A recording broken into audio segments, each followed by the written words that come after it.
अस्सलामुअलैकुम। पाक दास्तान में आपका खैर और खुशी के साथ इस्तकबाल करता हूँ। जाहिलियत के ज़माने के शिर्क और बिदात की कुछ शक्लें आज हमारे ज़माने में भी मौजूद हैं, जैसे बुरी आत्मा पर यकीन रखना, ज्योतिष पर भरोसा करना और गायब की खबर लेने किसी व्यक्ति के पास जाना। इसके अलावा बूत परस्ती तो है ही सबसे बड़ा शिर्क। और फिर शकुन और अपशकुन मानना, जैसे किसी जानवर का रास्ता काट लेना, ये भी एक तरह का शिर्क है। जाहिलियत के ज़माने में लोगों के माल या जानवर जब चोरी हो जाते थे तो लोग ऐसे आदमी के पास जाते थे जिनका कहना था कि वो अनकही, अनसुनी, अनदेखी बातें कह सकते थे।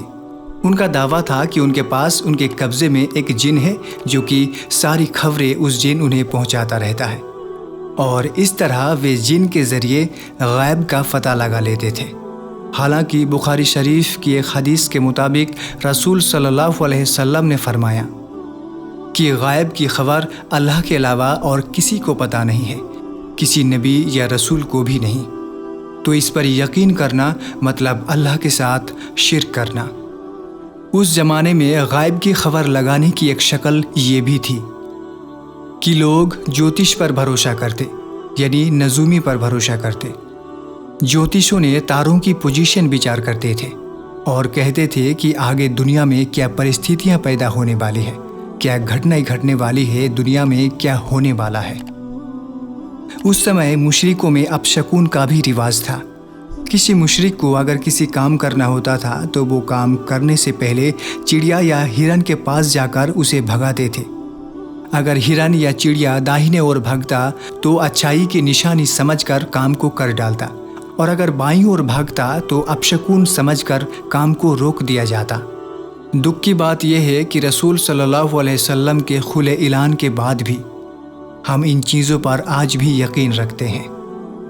आज भी अगर किसी बिल्ली ने हमारा रास्ता काट लेती है तो हम इसे अपशकुन मानते हैं, और ये रीति अलग अलग जगह में अलग अलग शक्ल में है। कोई ऐसा मानता है कि अगर किसी बिल्ली ने रास्ता काट ले तो पीछे मुड़कर 3 बार थूक दे, फिर उसका ख़तरा टल जाता है। और कोई ये सोचता है कि पहले किसी और को जाने देते हैं, फिर हम जाएंगे तो हमारा ख़तरा टल जाएगा। आप खुद सोचिए कि आपके साथ सही होने वाला है या गलत होने वाला है, ये एक जानवर तय करेगा या खुदा तय करेगा? ये तय करना खुदा का काम है, और आप सोच रहे हैं कि ये काम जानवर का है।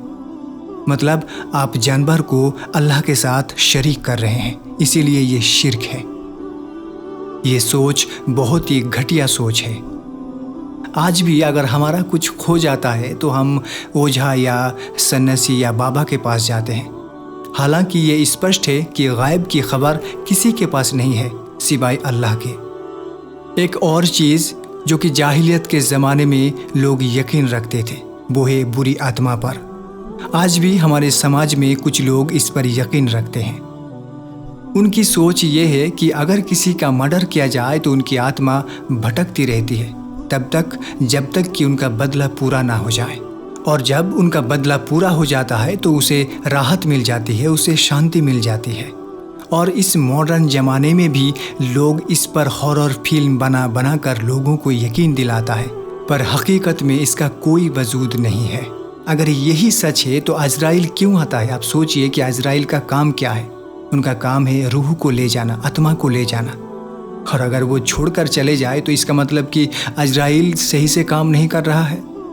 आप ये भी सोचिए कि अगर मरने के बाद भी बदला लिया जा सकता है, शौक पूरा किया जा सकता है, तो फिर मरने का मतलब क्या होता है? मौत किस चीज़ का नाम है? अगर अल्टीमेटली देखा जाए तो ये सोच सरासर गलत है। जाहिलियत के ज़माने में अगर किसी को सफ़र में जाना होता था या किसी की शादी करवानी होती थी तो वो तीरों का कुर्रा निकालते। ऐसे में 2 तीर होते थे, एक तीर में हाँ लिखा होता था और दूसरे में ना। अगर हाँ वाला तीर निकलता तो सफ़र कर डालता, शादी कर डालती, और अगर ना वाला तीर निकलता तो वो शादी को रोक देती, सफ़र को रोक दिया जाता। इस चैनल के किसी भी कंटेंट में कहीं पर भी चैनल कर्तृपक्ष का अपना बयान, अपना फतवा नहीं है। हर एक कंटेंट कुछ सही दलीलों के आधार पर बनाया गया है। लिहाजा इस चैनल को खुद सब्सक्राइब करें और अपने दोस्त और फैमिली को भी शेयर करें और सब्सक्राइब करवाएं।